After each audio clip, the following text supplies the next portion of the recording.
Good evening, ladies and gentlemen. Welcome to Triple N Talk Show. I'm Dr. Nik Nikam, and we are delighted you could join us. Today, we are going to be talking about presidential election politicking. My special guest is Teddy Vadera. Good And evening. later on, we're going to also talk about something that is near and dear to our heart, which is cricket. Oh, wonderful. Okay, yeah. Teddy, welcome to Triple N Talk Show. And before we proceed, we would like you, ladies and gentlemen, to download our app for Android and Apple devices, which is NNN Media, which will enable you to watch all our live shows, which is being live video streamed to YouTube. Talking about YouTube, we would like you to visit our YouTube channel, which is Nik Nikam, where we have more than 900 subscribers and more than 750,000 views. And we have everything that is from politics to religion to sports to science and technology. And also, we would like you to sign into our Google Plus. And please visit our Facebook page, which is Nik Nikam Network, and like our page so we keep you abreast of what's happening in and around town, and also bring you the latest news and information. Today, we are going to be talking about American presidential election politics, and my special guest is Teddy Vadera. Teddy, welcome. And the last time we talked about, we had 10 Republican candidates and 2 or 3 Democratic candidates, and now we are, this is March 9th, 2016. So what is your status as far as the candidates are concerned? And and what I thought was maybe we talk about the remaining candidates. What are their assets? What are their liabilities? And more importantly, I think we need to talk about the public, the outcry from the public on both sides, and see what happens in the next week or two and the following weeks as to, who will be standing and who will be leaving the party as such. Let's start off with give me your gut feeling as to where the election is. Well, my gut feeling, thank you again, Nick, for this opportunity, and welcome everybody. I haven't been keeping up as much as I should, but from whatever I've gathered so far, it is still very, very entertaining. And,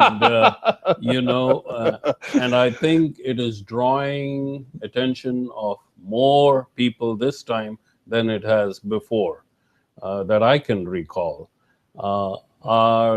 Is the context interesting? Is the content worth, taking a step forward? All these we will discuss, I guess, to the best we can. Oh, okay, you were talking about entertaining. In fact, I have turned off my subscription to a comedy channel and all the other entertainment channels so that I can just focus on this one, because this is more entertaining than comedy channel or anything else. And here also, we also have our guest here. Come on in, join. Let's get a microphone for him there. IB, welcome. IB, welcome, and let's get your mic. Not that one, the other, the tiny one. See if we can put on that, and if we can hear your voice. You may have to squeeze in a little bit inside here so we can get you. You have to put it all the way close to your up, all the way. That's better. Can you check? Can you hear me? Huh? Yeah. Go ahead. It's working, right? Can you hear me? Okay. Yeah, you have to speak a little louder and move it all the way up.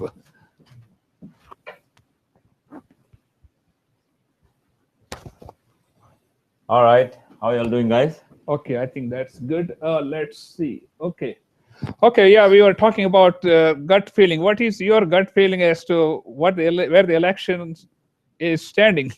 How? It's you going need to to be fun. get into the picture. It is going to be fun, I guess. Lots going on since last time we met. Hold on. Okay, go ahead. Lots going on since last time we met. Yeah. There has been a lot of progress, a lot of people who have got out of it, and there's still a lot of fun and games to be seen. Okay, as I was telling Teddy, what I thought was we talk about each candidate that are remaining. out of 17 from the Republican side, and 2 from the Democratic side, and give us your gut feeling as to, what are their pros and what are the cons. And then we'll talk about the American public. I think that is most interesting as to why this election is so entertaining. Okay, let's start off with Donald Trump. What are your pros or assets and liabilities? And each one of us will express. This is like a town hall meeting of people from Houston, Texas. We are all ordinary people. We are not political juggernauts, or we are not experts in the field of parties. So we are individuals. Okay. Yeah, as far as I'm concerned, Nick, the heartthrob of this whole election has been Donald Trump. Yeah. Okay. And he's going to continue to be. It's getting a little serious now because he's going to have to put his money's worth where his mouth is. And so far, he's been able to twist and turn things around to his favor. But is it now going to be to the favor of the public? Yes. And I think now it's becoming a little bit more self-centered on his part rather than drawing the attention of the public, which he needs in his favor. And by that, I mean he's going to have to work a little harder and smarter and show some compassion, which he hasn't had so far. Okay, what are his liabilities? His liabilities, I think his biggest asset is the business sense that he carries. Yeah. Okay. And I think I said this in my last meeting that he's going to treat the whole country as a business, run it as a business. And is that going to be successful or not? It's a model that is going to be completely new that we are going to have to see how he's going to operate it. The man is not a politician by experience, not a politician by background, but is he going to deliver things in favor of countries abroad, of people locally? That's what we have to wait and see. Yeah. Ivy, what are your thoughts as far as Donald Trump is concerned about his assets and liabilities? Assets, yeah, he's got a lot of assets. And that's why he is running for what he is running for. I mean, he doesn't have a problem with assets. He doesn't have a problem on even the money front. Liabilities, the whole country is a liability for him. And the future of America will be based on that. And if at all he is going to be coming into power, that's going to be a big liability on his shoulders. Could you expand on that? When you say liability, we would like to, really get your gut feeling as to, why you feel that way.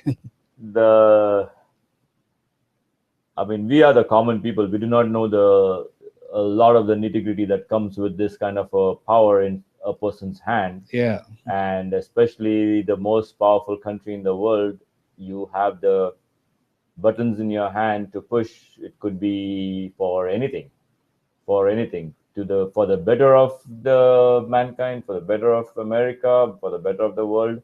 You are still in control, and you could do a lot of good, or you could do a lot of damage. So it could be either way.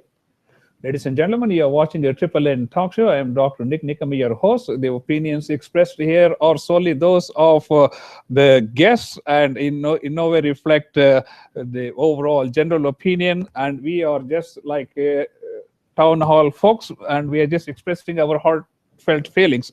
As far as I'm concerned, I think Donald Trump is one who has galvanized millions of people in terms of increasing their awareness of the real issues that we face in this country. A lot of people just want to be like polished politicians. They don't want to address real issues like the immigration, and especially the trade deficit that we have with China and Japan, and how to really address ISIS issue. And as far as jobs are concerned, I think he has really struck the pulse of the American people. That's why I think they are drawing 50% more people to the voting booths, whereas the Democratic side, there's been a 30% drop in the number of people voting in the primaries. So these are some of the assets of Donald Trump. but by no means is Donald Trump's some of the expressions or choices of words in the debates and various public meetings have been really acceptable to anybody for that matter. And in fact, I did a video which is on my YouTube channel about Donald Trump's choice of words. You can go and watch it. We have more than 1,000 views on that one, and just it's about like a minute long, because you don't need to watch very long. But nonetheless, the expression by the people. So I'm going to jump to the people. I mean, I already talked about his assets, his liabilities, or his inconsistencies. No serious attempt at explaining how he's going to accomplish some of his points that he has made. And he talks about he's going to be surrounded by the best people in the country, but maybe this is the time for Donald Trump to get the best people in the country to not only start making policies and also having team goals, but also expressing them in a little more acceptable manner for the whole country. And as far as the people are concerned, there's no question, not only on the Democratic side, but more so on the Republican side, where they have clearly said in any uncertain term that they don't like the establishment. They don't like the super PACs running this country. They are fed up with politicians just looking at their own personal interests with no regard whatsoever for the ordinary person's daily living, their job security, or healthcare insurance, anything like that. So I think he has really mobilized the public. He has really increase their awareness in the community, in the country, all across. I think these are something which most, even Bernie Sanders has to a certain extent galvanized people, and maybe that's one of the reasons why he was able to win Michigan yesterday, which was a huge win for Bernie Sanders. That's as far as the people are concerned. And as far as the established Republican Party is concerned, I think they could do a much better job. They need to have some civilized discussion within the party before they go out in public and start bashing their own candidates. See, you don't burn the bridges behind you, because you never know when you have to, walk on those. What is your take on the Republican Party and the way they have conducted themselves so far? Well, for the last 8 years, we all know that the Republican Party has been a chain with a lot of weak links. Yeah. And, they have not been able to pull themselves together, either because they don't want to, or they just can't, or what. There's just no motivation over there. Yeah. And, well, Donald Trump is running a race. Yeah. Okay. When you run a race, you're first going to try and filter out the real weaklings or certain people that you have to, and now you're going to just run the final lap of the race with only the one or two that is like the cream of the crop, you can say. And that is the stage where he is at now. Okay. And yes, you're right. Now he's been able to galvanize a lot of people, bring them in. Now he's going to have to galvanize with the party. Is this the time to do it? What is the time to do it? Nobody knows. I don't know for sure if this is the time for him to do it. There's only 24 hours in a day, and he's talking to millions of people at a time. Is he going to spend the time with these people? I think they themselves have to come up. If they have pride in their party, they have to maybe. In fact, he has said that he spoke to Paul Ryan, who is the Speaker of the House. So I think that's one good step. Let's hear from our friend here, Ivy. This is a very interesting topic that you have you are talking on.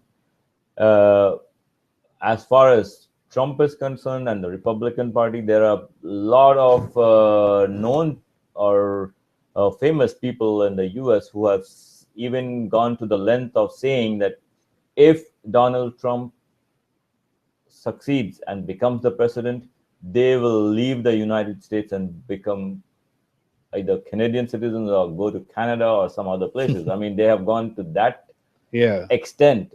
So that, having said that, that's a pretty bold statement to make for people to go to that length. That means there are factions of the people who are not believing in the way Republican Party candidates are going to be nominated, or who are going to come into power, or how they're going to bring the country together. Well, the most important element of this whole election so far is the outrage of the American public. I mean, nobody is talking about why people are so upset with both the Democratic and the Republican parties. Correct. And why they are not responding to people's cry and call, and they are so self-centered and more interested in their own selfish motives. And it's infighting. I mean, if you see the debates are not focusing on the country's requirements or the people's requirements. They are more focusing on their own shortcomings or their whatever their achievements have been. No, the way the election is going, it looks almost like Donald Trump is very close to winning the number of delegates to be nominated. But if the party is trying to play some games behind the scenes and trying to uproot the very foundation of the Republican National Convention and not following the rules, then people are going to be much more outraged than they are at the present time. Well, that's true. That's true. And that is going to be, again, his ability to hold another group, of the people together. I mean, if he wants to run as a Republican, he's going to have to do that. I mean, he's either going to do it before, or he's still going to have to do it after also. You have to do it sooner than better. Yes, he has to demand that from those people. And it will come. I have a strong feeling it will come, I mean, if you simplify it, you tell anybody to do anything or any change, it always starts off with a no. That's true. That's true. There's this rejection, denial, then compromise, and this is the steps of crisis, which was explained by Elizabeth Kubler-Ross a long time ago for a shocking news. And there's anger involved as well. Oh yeah, and when the anger is involved, you do not know how that anger can turn into danger. Well, ladies and gentlemen, you're listening to Triple N Talk Show, which is being live video streamed to YouTube and also Google Plus. And please do subscribe to our YouTube channel, Nik Nikam, where we have more than 800 videos accenting our experience here in the Houston area. And we are talking about in American presidential politics. My special guests are Teddy Vadera and Ivy. Okay, let's talk about. You think the Republican Party is going to come to grips if Donald Trump is going to have enough delegates to be nominated? Ivy? We hope it. Why are you passing the buck on? I always do that. We hope it happens because they have to come together, because they are going to be going against their own Democrats. Yeah. Otherwise, I mean, and if they cannot come together, they will not be able to beat the Democratic Party, if at all, or they will never have a good chance at all. Yeah, we're going to come to that. Okay. I think we have to refer back over here to the masses. You know, if you talk to the younger generation, they don't have the patience to put up with Donald Trump and all this racketeering that's going on. I don't know if that's the right word, but you know what I mean. It's, and they are all in favor of something that is neither Democrat nor Republican. And they want to have their own recognition, and they don't even care much for the history. And so I don't know how it's going to change, but that's what I'm seeing out there. See, what I am seeing is a people's revolution. And most established members from Democratic side or the Republican side are oblivious to this, and they don't want to acknowledge that the people are really saying something and they're not really accepting the truth. As you said, the shock, they're still in a state of shock. They don't want to accept it and move on to the next phase. How do you adopt to what the challenges are today?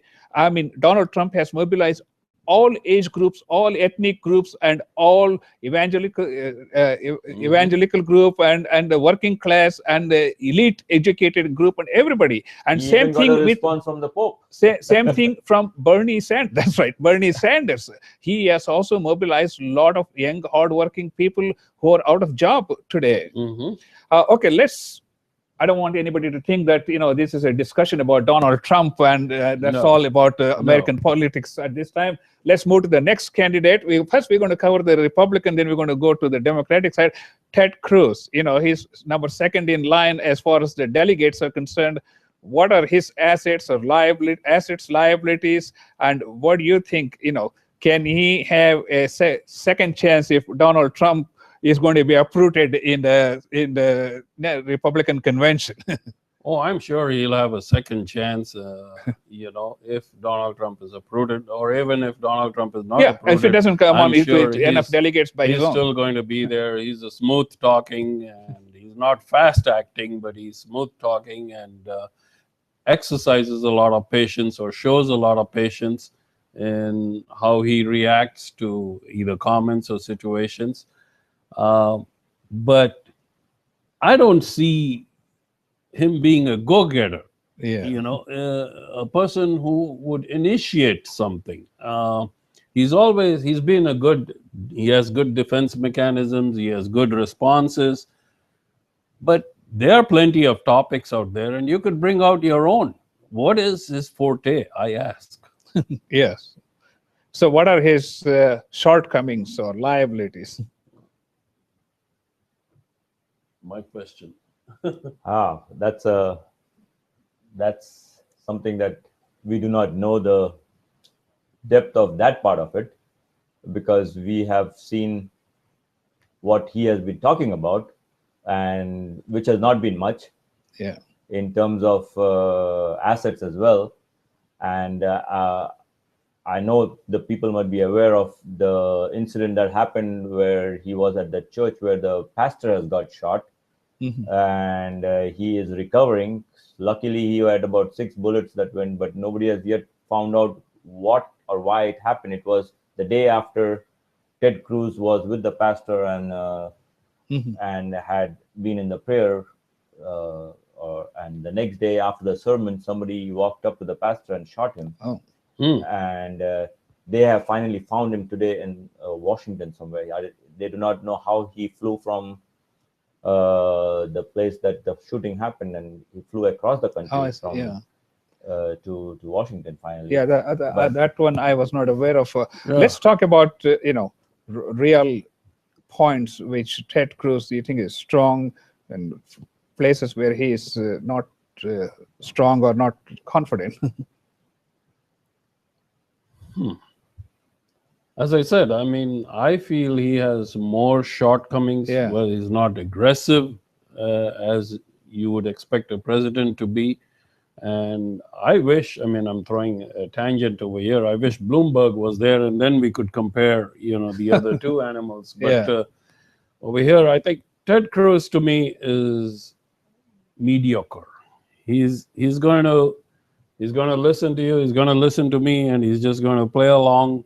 Is he going to create any new policies? He hasn't mentioned anything. Is he taking any new challenges? He hasn't mentioned anything. Even though it's as simple or as crazy or as stupid as building a wall, but he hasn't come up with anything. So where is the excitement? I don't know. But he's got the whole of Texas, and I'm wondering what initiated that. We got a lot of delegates from Texas. As far as Ted Cruz is concerned, I think, of course, by the number of delegates, he's number 2 in the Republican race. Ted Cruz has some very strong feelings about Obamacare and about immigration and how he's going to tackle ISIS, all these things.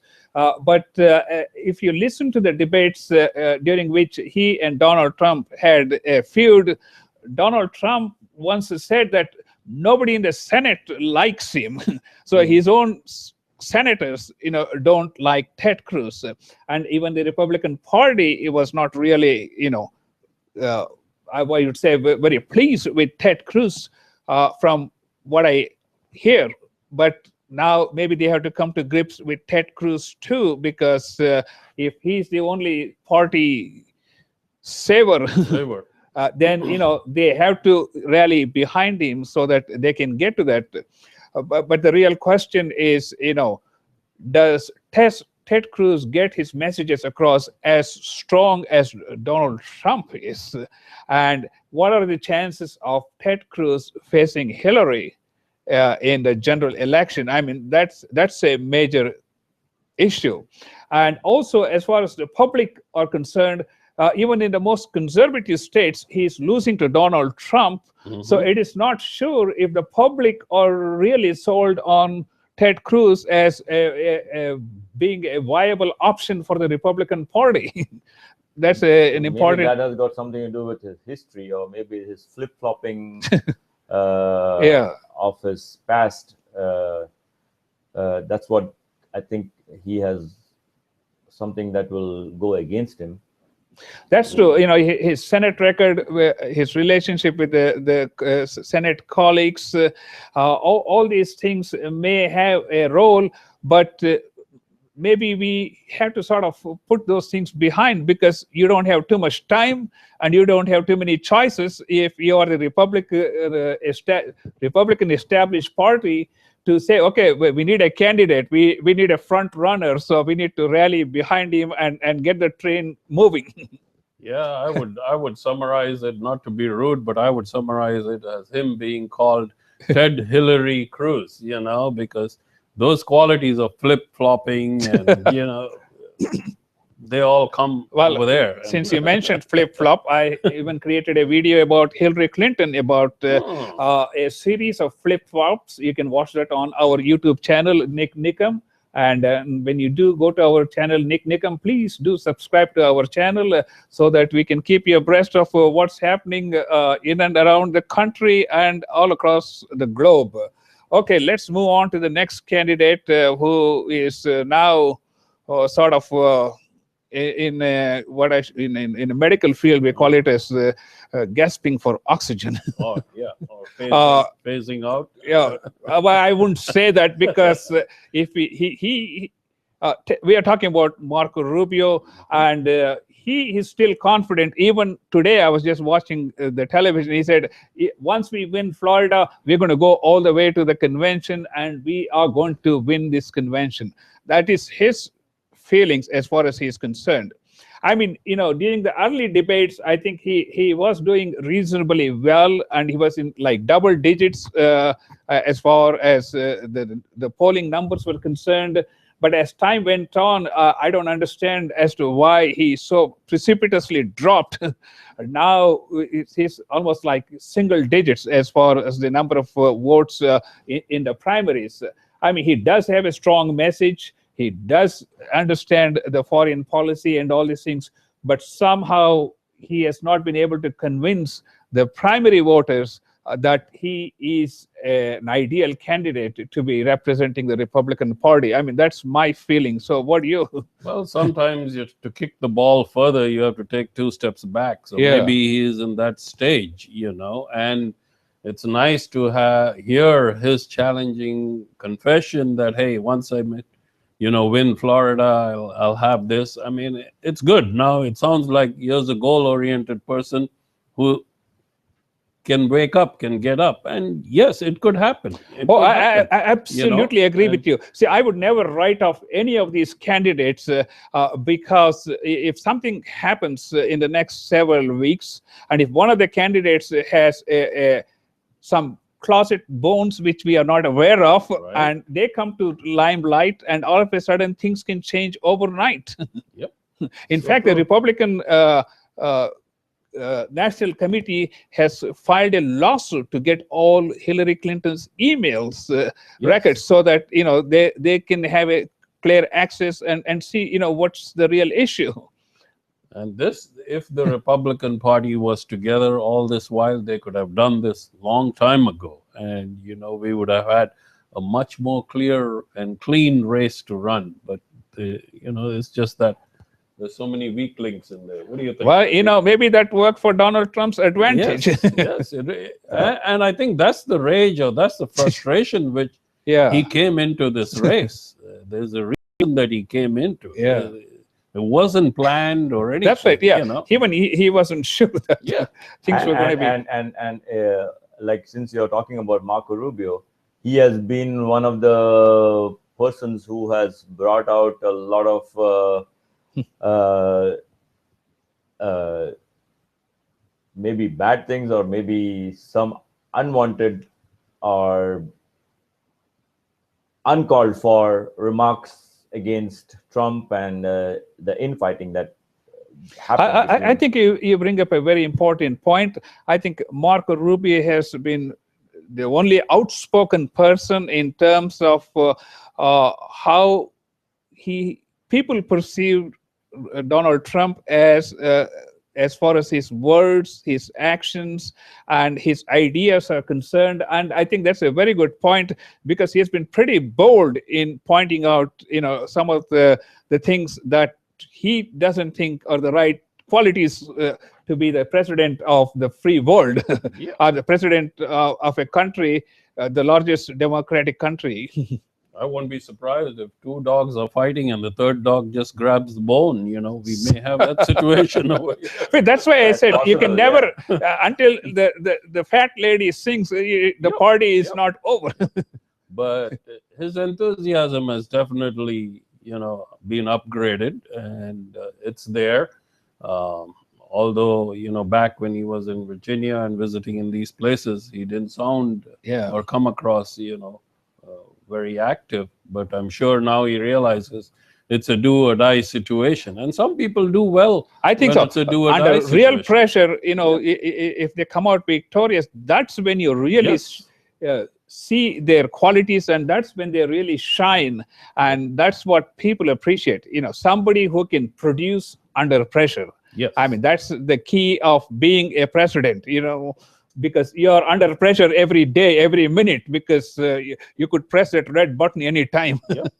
Yeah, but having what you just said, that the key ingredient of a president of a largest democracy superpower of the world.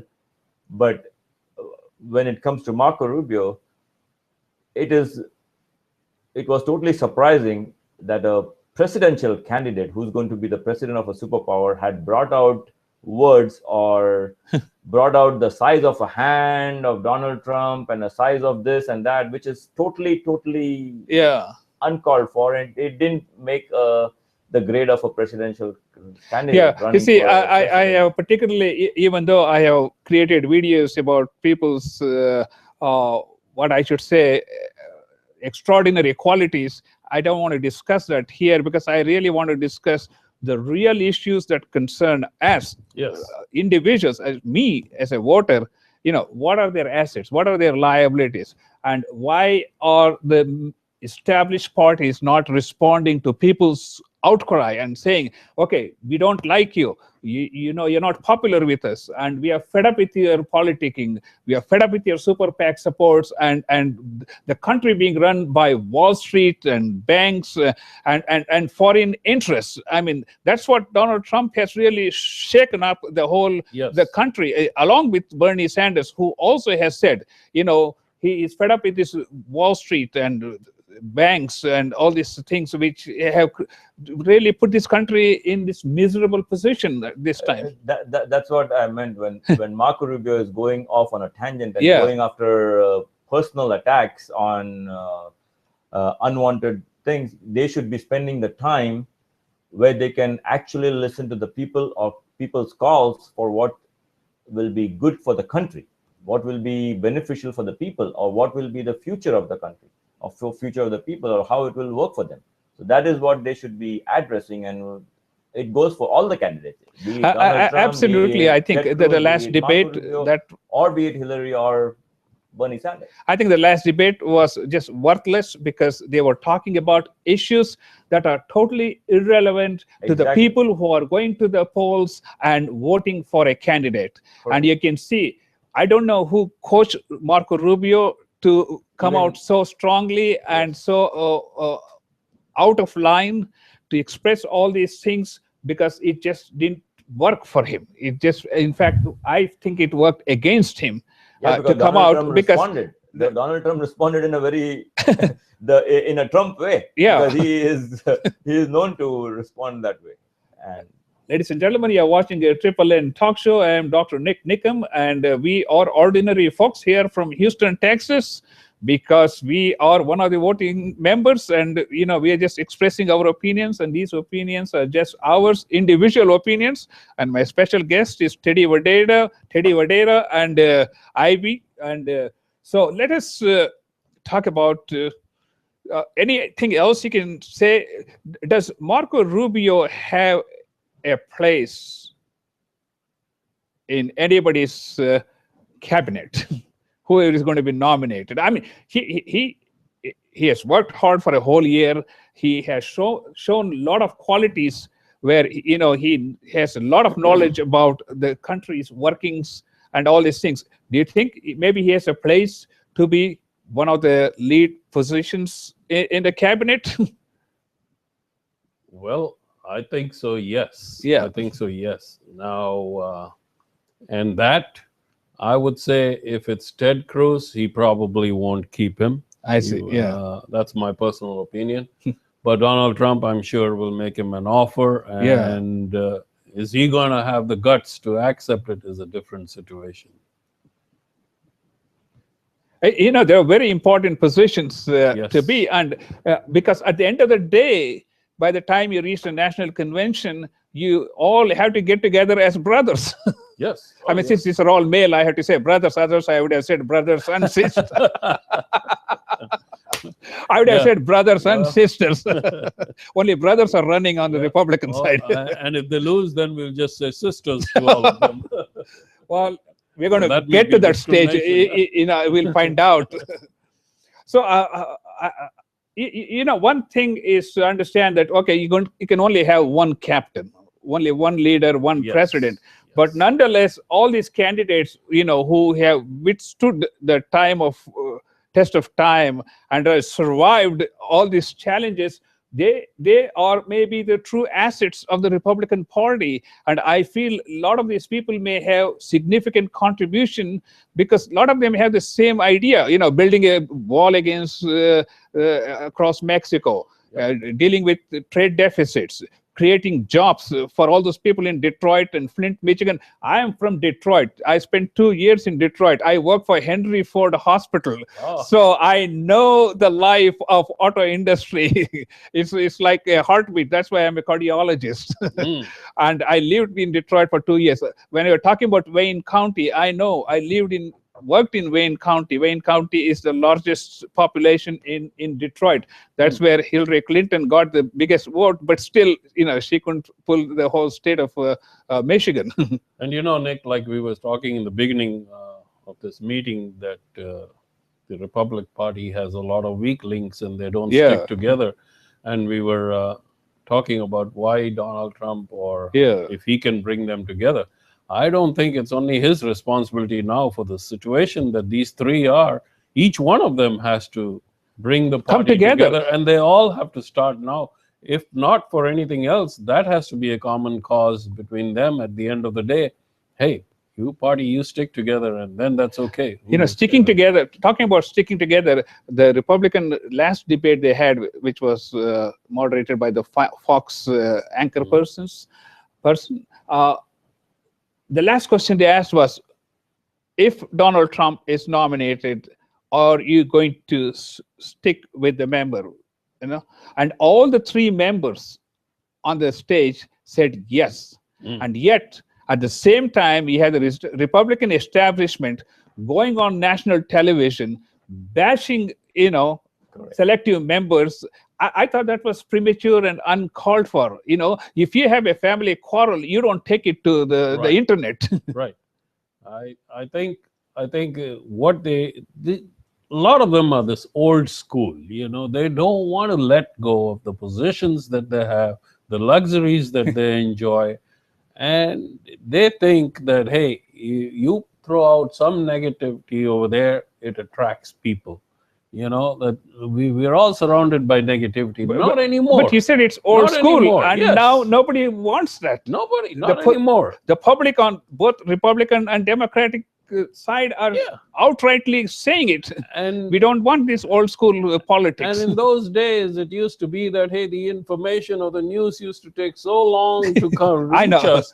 And by the time it would reach us, it was all twisted anyway. I know. But now you can easily pinpoint and see exactly or know right away that, hey, what is this guy delivering or saying? I know. Ladies and gentlemen, this is a Triple N talk show, and I'm Dr. Nik Nikam. This is being live video streamed to YouTube and also Google Plus. And please do subscribe to our YouTube channel, which is Nik Nikam. That is Nikam.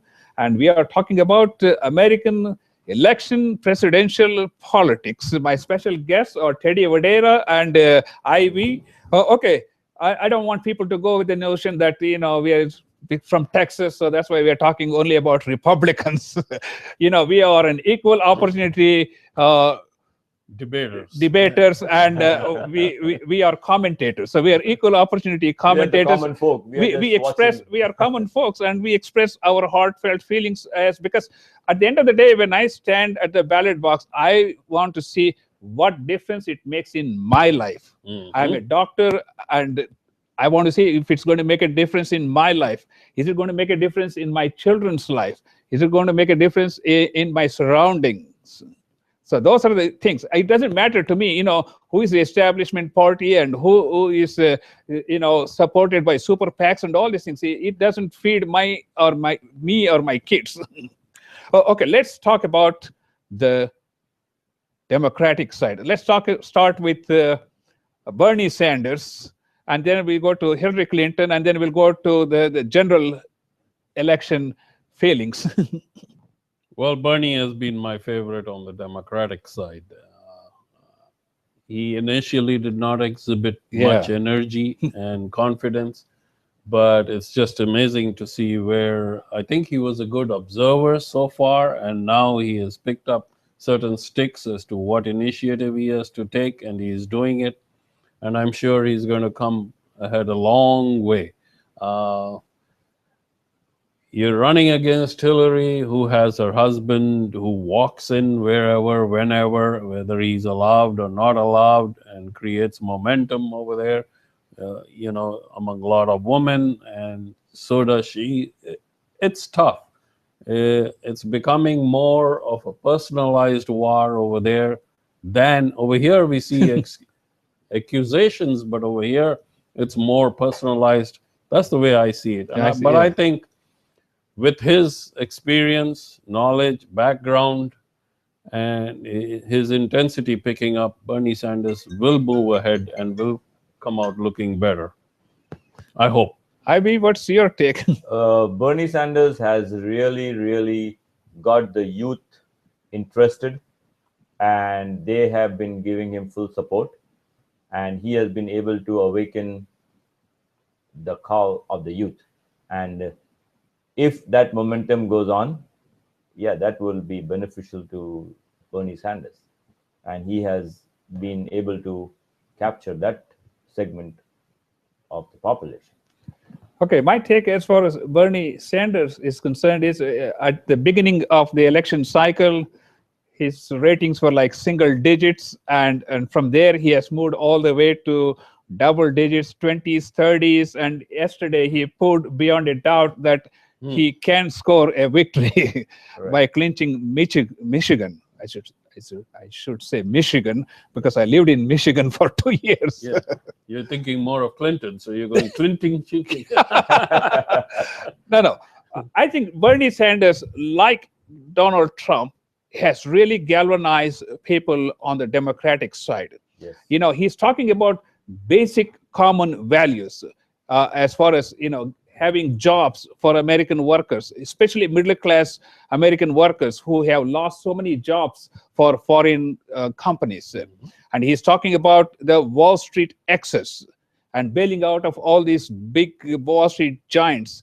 This country run by super PACs, and he's so much been so effective in educating the people. That's why young generation like him, because people like to be educated. People, most of the time, these older established politicians, they try to preach you like a preacher. It's a rhetoric. But Donald Trump and Bernie Sanders are educating the public about the real issues that concern our country, as jobs. Why are we losing jobs? They're explaining to the people.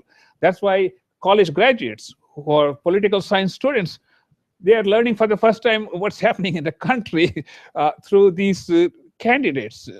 As why we are $500 billion. I'm getting my letters mixed up here. $500 billion deficit when it comes to China, more than $150 billion trade deficit. And Donald Trump is right. We don't sell anything to Japan. Everything we do is buy from Japan. And a lot of stuff we buy from other countries, it's all disposable stuff. That means your money stays with them for a long time, but the products you buy are gone. You use them once and you trash them. Or sometimes even before you can use them. You may not even use it. And Bernie Sanders has done a very, very efficient campaigning.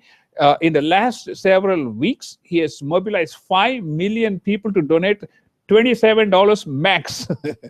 So, I mean, he's generated more money, and actually is more money than Donald Trump has spent on his own election campaign. Donald Trump says he has spent like only $25 million. Probably he has spent the lowest amount of money. And in fact, Donald Trump is saying they spent like $38 million in the last week in Florida alone for campaigning against him.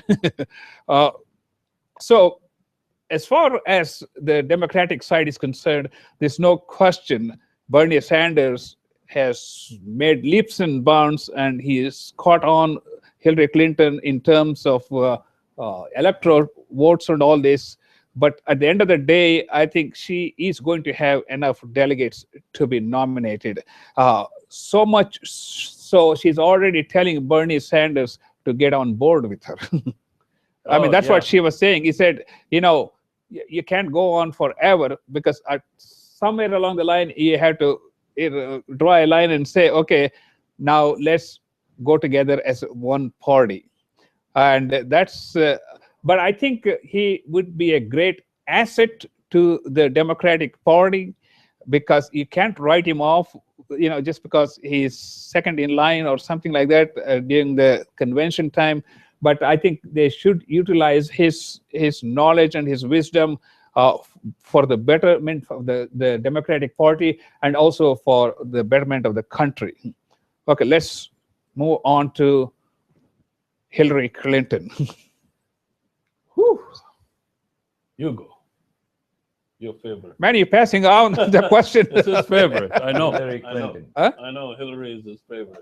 Hillary Clinton, she has a history, and she has been in the politics for a long, long time. She has been herself in the politics. She has been the first lady as well. I mean, she has been with her husband, Bill Clinton, in the White House. So she has a lot of experience behind her,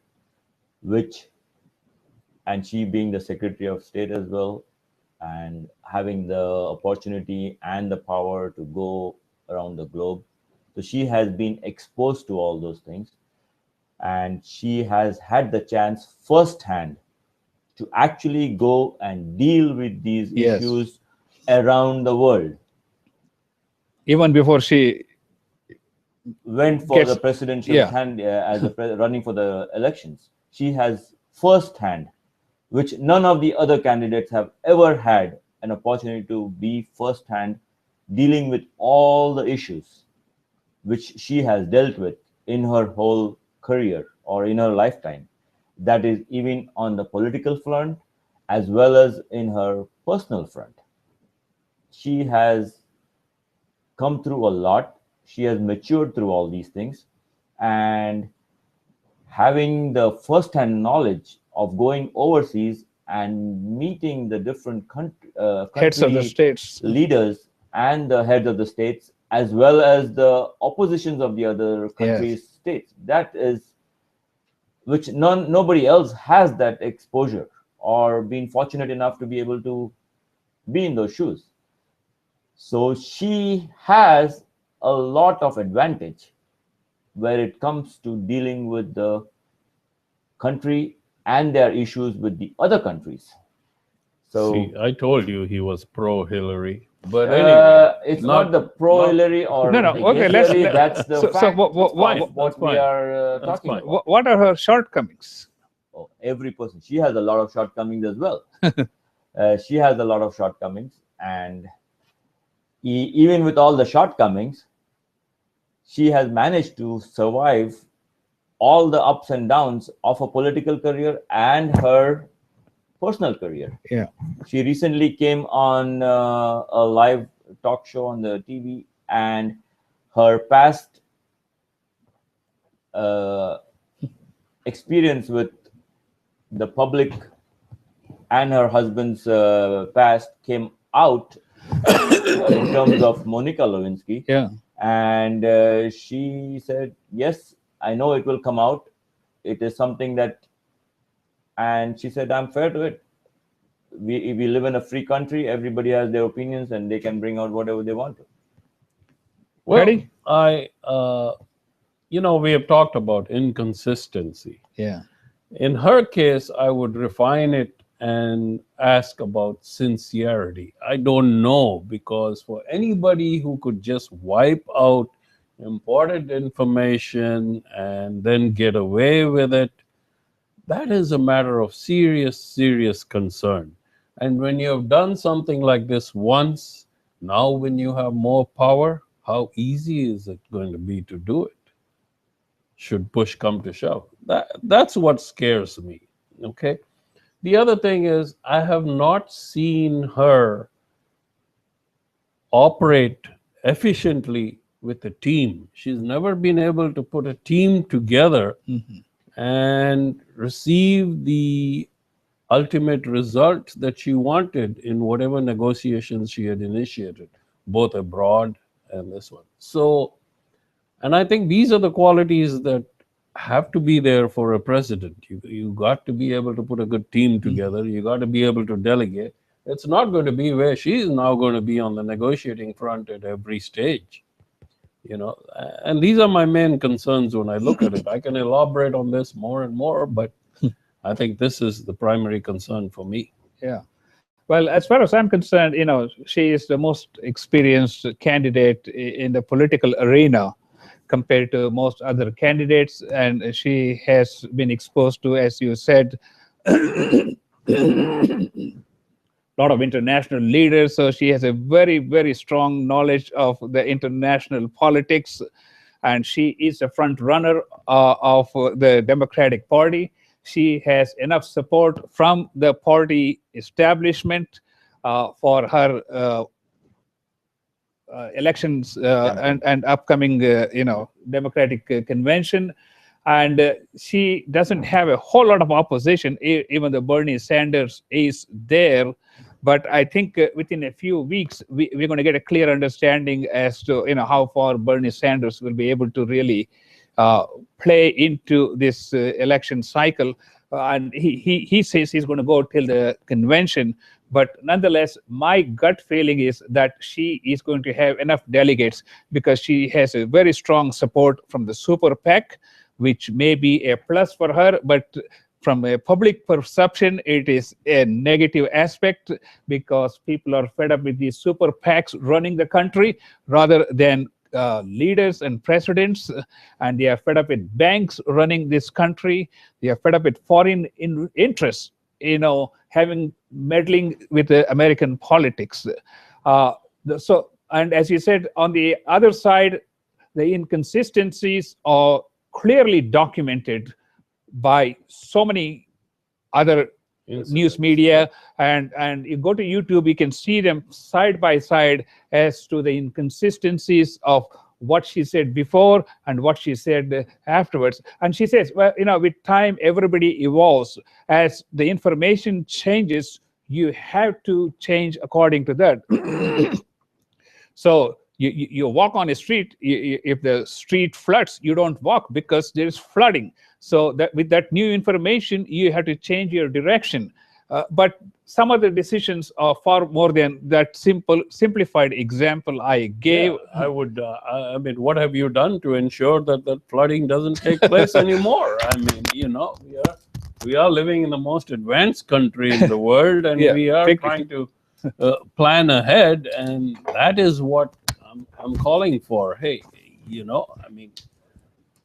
And as I said, she has the backing of the super PAC, and by all observations, she is going to have enough delegates to be nominated in the Democratic convention. And beyond that, we got another 3-4 minutes left. Let's talk about the general election. Let's hypothetically think it's going to be Donald Trump versus Hillary Clinton. I mean, this is a hypothetical discussion. We shouldn't be making hypothetical discussions, but it could be Donald Trump or Ted Cruz, or Marco Rubio. Or Marco Rubio, or it could be Mitt Romney, who would be nominating himself in the Republican National. They said they can nominate anybody they want. I don't know. Michael Bloomberg was supposed to go independent. Yeah. And he wanted to come in, but he has finally, I think yesterday or something, he said that because he doesn't see a possibility after looking at all the. That's right. He knows he's not going to have enough delegates to be nominated, and he doesn't want to rock the boat, which is a very sensible, logical decision to.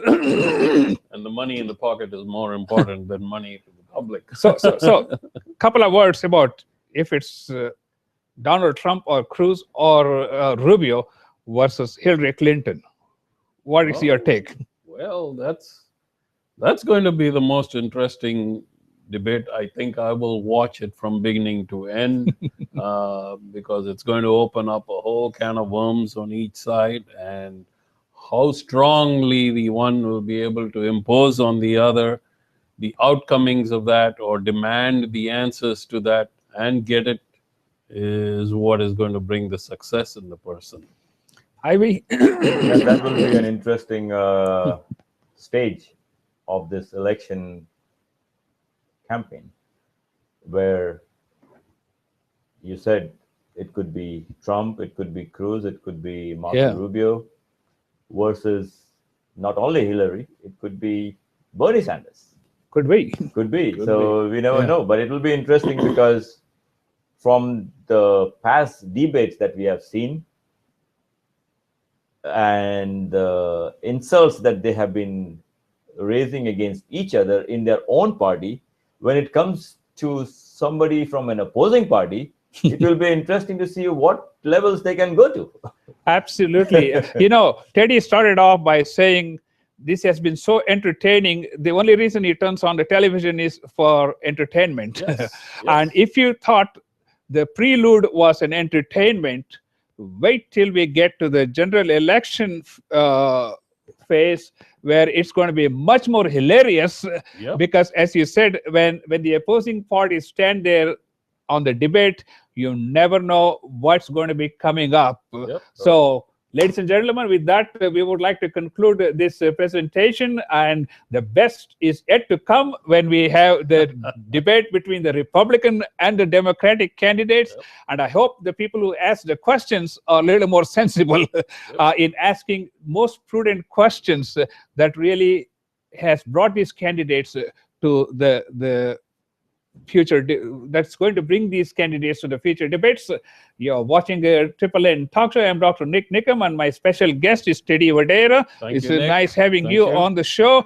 And I didn't realize we were going to be going for a full hour. CNN has to have 8 people to cover 1 hour show, but 3 of us. But we are passionate about our views. I care about what makes a difference in my life, and you too, and IB also. And that's what we think matters to us. And if you would like to be a guest on our program, please give us a call. Our number is 281-265-7567.